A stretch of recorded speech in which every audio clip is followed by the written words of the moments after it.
우리나라 탄어 스님에 대한 예언은 유명하다. 미스테리를 다뤄본 모든 분들의 단골 메뉴가 아닐까 싶다. 나 역시 미스테리 유튜브를 시작하면서 언젠가 해야지 라고 생각하고 있었는데 이제서야 영상을 만들게 되었다. 조금 더 실력이 쌓이면 멋들어지게 만들고 싶었지만 실력이라는 것이 하루아침에 쑥 하고 자라는 것이 아닌 듯하여 그냥 포기하고 영상을 만들도록 하겠다. 여전히 영상 편집이 허접하고 이미 누군가 다 써먹은 레퍼토리겠지만 혹시라도 새롭게 접하시는 분들도 계시라는 기대감으로 시작하도록 하겠다. 탄어 스님은 현대 한국 불교에서 매우 유명한 고승이라고 한다. 유교와 불교, 도교 3종교에 대해 20종 80권의 책을 냈는데 그 설명과 해석이 매우 정묘해 탄어의 동양고전 책으로 자신이 관심 갖는 동양고전을 공부한 승려들이 지금도 꾸준히 나온다고 한다. 하지만 세간에서는 예언하는 승려로 더 유명하다. 탄어 스님은 1913년 음력 1월 15일 전라북도 만경군 만경읍 대동리의 유학자 집안에서 독립운동가인 율제 김홍규 선생의 차남으로 태어났다.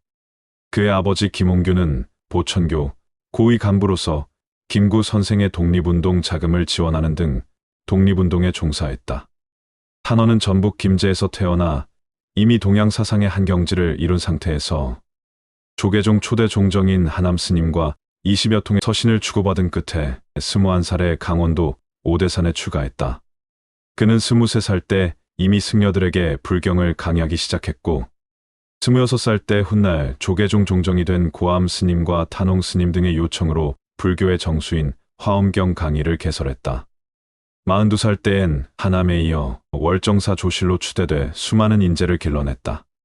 탄어는 한자만 100만 자에 이를 정도로 방대하고 유불선에 통달하지 않고선 해석이 불가능한 화엄경 80권을 붓다 이래 최초로 자국어로 번역해낸 인물이다. 10여 년간 매일 원고지를 100장씩 쓰는 초인적인 작업을 거쳐 원고지 62,500장 분량으로 펴낸 신화엄경 업문은 원효이상 이래 최대 불사 가운데 하나로 평가받고 있다. 또한 그는 불교를 뛰어넘는 선각자이자 경세가로 현자들의 스승 구시를 했다. 탄어보다 10여 년 연상인 함석헌 선생이 그를 자주 찾아 동양학을 물었고 국문학자 양주동 박사는 탄어에게 장자 강의를 들은 뒤 장자가 다시 살아 돌아와도 탄어만큼은 할 수 없을 것이라고 극찬했다. 탄어불교문화재단 이사장 해거 스님은 1960년대 초여름 영은사에서 49제를 모실 때 한밤중에 큰 바람이 불어 문짝이 흔들리고 모든 호롱불이 일시에 꺼져 모든 대중이 우왕좌왕할 때 탄어 스님만은 금강경을 마지막 구절까지 독송하며 동요하지 않는 모습을 보였다고 전했다. 그는 탄어 스님은 밥 짓고 일하느라 공부할 수 없는 공양주와 부모까지 함께 공부하도록 하기 위해서 아침 공양 지을 때 점심 공양까지 한꺼번에 밥을 짓도록 해 3년간 찬밥으로 점심 공양을 때웠을 정도로 공부하려는 이들을 돕는데 남달랐다고 회고했다. 22살 되던 해에 오대산 상원사로 출하하였고 이후 월정사에 적을 두다 1949년 어느 날 뜰에서 개미들이 대량으로 죽어있는 모습을 발견하고는 불길한 예감이 들어 제자들을 데리고 경상남도 양산시의 통도사로 피신했다. 이후 그 불길한 예감은 적중해서 이듬해 여름에 6.25 전쟁이 발발했다. 그러나 탄어 스님은 여러 예언으로 유명해지는데 그를 더욱 유명하게 만든 것은 그의 예지력이다. 탄어 스님은 자신이 체득한 주역 원리를 바탕으로 세상을 풀어내고는 하였는데 한국전쟁을 예측함은 물론 5.16 군사정변, 베트남 전쟁의 효고현 남부 지진, 박근혜 대통령 당선까지 예언했다고 한다. 자신 또한 임종 10시간 전에 죽음을 예언하고 숨을 거두었다고 한다. 그러나 비적중한 내용도 많다. 가령 재해나 전쟁으로 일본이 침몰하고 중국이 분열하며 세계 인구 절반이 죽지만 한국만은 어떠한 힘에 의해 이를 극복하여 통일되고 만주를 회복한 크고 아름다운 세계 제1의 국가가 된다는 국뽕 이야기를 예언하기도 했다. 월악산 영봉성 위로 달이 뜨고 이 달빛이 물에 비치고 나면 30년쯤 후에 여자 임금이 나타난다. 여자 임금이 나오고 3, 4년 있다가 통일이 된다. 월악산 근처의 덕주사에서는 다음과 같은 예언을 했다. 당시에는 월악산에는 물이라고는 눈을 씻고 찾아봐도 없기에 아무도 이 말을 믿지 않았으나 예언 10년 뒤인 1985년 충주댐이 완공되면서 월악산의 달빛이 물에 비치기 시작했다. 충주댐은 공식적으로는 1985년 완공이나 1984년에 담수를 시작했으므로 월악산 영봉에 달이 뜬 해는 정확히 말하면 1984년이다. 그런데 1984년으로부터 정확히 30년 뒤인 2013년, 우리나라 최초의 여자 대통령이 탄생하면서 탄허스님의 통일예언이 현실이 되었다고 한때 여겨졌다. 그러나 박근혜 전 대통령을 여자 임금으로 비정할 시 마지막 문장인 남북 통일 예언은 실현되지 않은 것이 된다. 애초에 이 말이 인터넷상에서 이슈화된 것이 2015년이었는데 DMZ 목함질의 매설 사건과 서부전선 포격 사건, 남북 관계에 전운이 감돌면서 무슨 통일이 임박한 양 회자된 예언이었다. 그리고 2015년에 위기가 싱겁게 지나가고 탄허가 지목했던 해도 별다른 사건 없이 지나가면서 사람들의 예언에 대한 관심도 크게 낮아졌다.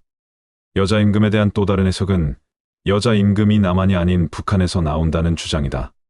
북한의 김주애가 본격적으로 우상화 시도가 이루어지고 국정원에서까지 후계자가 유력하다는 입장을 내놓으면서 그동안 틀린 것으로 여겨지며 잠잠해졌던 탄허 스님의 통일 예언이 다시 거론되고 있다.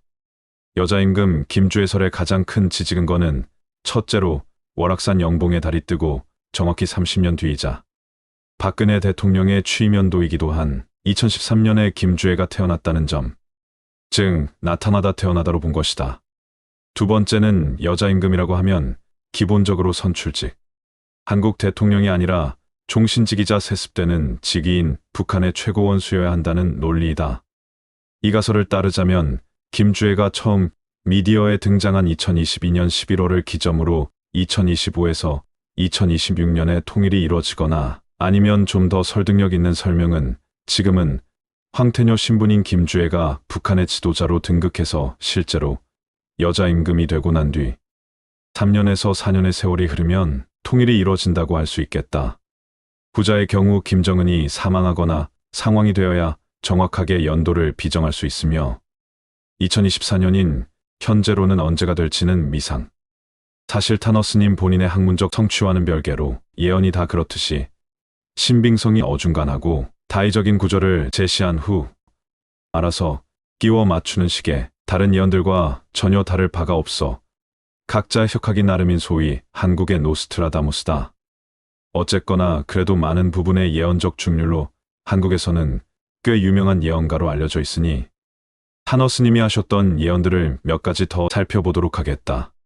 1949년 어느 날 탄허 스님은 개미떼가 자기들끼리 싸움을 해서 오대산 중대법당과 뜰에 수백 마리씩 죽어 있는 것을 보았다. 이를 본 뒤 역학 원리로 난이 일어날 것을 알고 상좌들을 경남 양산 영축산 고지에 있는 백년암으로 피신시켰다. 또 월정사의 한 암자에서 신화엄경암론을 번역하고 있던 그는 1968년 가을 장서와 번역 원고들을 모두 강원도 삼척 영은사로 옮겨두었다. 그러자 울진 삼척에 북한 무장간첩 120여 명이 침투했다. 월정사의 군단사령부가 세워져 소탕작전을 하면서 암자는 폐허가 되었다. 제가 될 뻔한 필생의 원고를 미리 구해낸 것이다. 탄허 스님은 베트남 전쟁에서 미국의 패배도 정확히 예언했다. 당시는 미국을 도와 국군이 파병돼 남한엔 미국의 승리와 월맹 타도 분위기가 고조되던 때였다. 미국에서 활동하던 숭산 스님이 미국이 가지고 있는 핵무기 하나면 월남은 꼼짝 못할 것이라고 하자 탄허 스님은 역학의 원리를 볼 때 월남은 남쪽으로 화인데 미국은 태방으로 금이어서 금이 불에 들어가면 녹을 수밖에 없다며 이국이 물러나게 될 것이라고 말했다. 서우담 화엄학연구소장은 출가승으로서 탄허 스님을 모실 당시 그의 남다른 예지력을 자주 지켜봤다. 1965년 겨울 강원도 횡성에서 버스를 타고 진부로 가던 중이었다. 운전기사 뒤에 타고 있던 스님이 갑자기 내리자고 해서 황급히 내렸다. 날도 추운데 왜 그러느냐고 불평을 했더니 운전기사의 미간을 보니 곧 죽을 상이다라고 했다. 그런데 20분쯤 가다 보니 앞서 간 버스가 전복되어 있었다. 서우담이 왜 운전기사에게 말해주지 않았느냐고 따져 물었다. 하지만 타너 스님의 대답은 성이 운전 잘하고 있는 사람한테 당신 곧 죽을 것이니 운전하지 말고 한겨울 고갯길에서 차에서 내리라고 하면 미친놈이라고나 하지 내 말을 듣겠느냐는 것이었다. 1979년 늦은 봄 고려대에서 봉직하고 있던 한 여교수가 서울 안암동 대원암으로 스님을 찾아왔다. 지인의 소개로 박정희 대통령과 혼담이 오가고 있다며 어떻게 해야 하느냐는 것이었다. 그러자 타너 스님은 결혼 좋지. 그러나 서산에 지는 애는 부상해 잡아맬 수 있을 때 좋은 것이지 라고 답했다 한다. 박 전 대통령의 운명을 암시하는 듯한 이 예언 때문인지 결혼은 성사되지 못했다고 한다. 어쨌거나 예언이란 100% 다 맞으면 좋겠지만 실상은 그렇지 못하다고 들었다. 그때 환경이 변한 탓도 있을 것이고 여실 또는 몇 년의 간극을 두고 이루어지기도 하기 때문에 언제라고 함부로 못 박을 수 없는 것이 예언이라고 들었다. 그럼에도 눈치 빠른 자들은 우리나라의 통일이 언제쯤 이루어지겠구나 라고 판단할 것이다. 행여 그때의 통일이 안 된다 해도 조금 늦어질 뿐이라고 생각하면서 너무 크게 낙심하지는 말았으면 좋겠다. 이것으로 오늘의 영상을 마치겠다.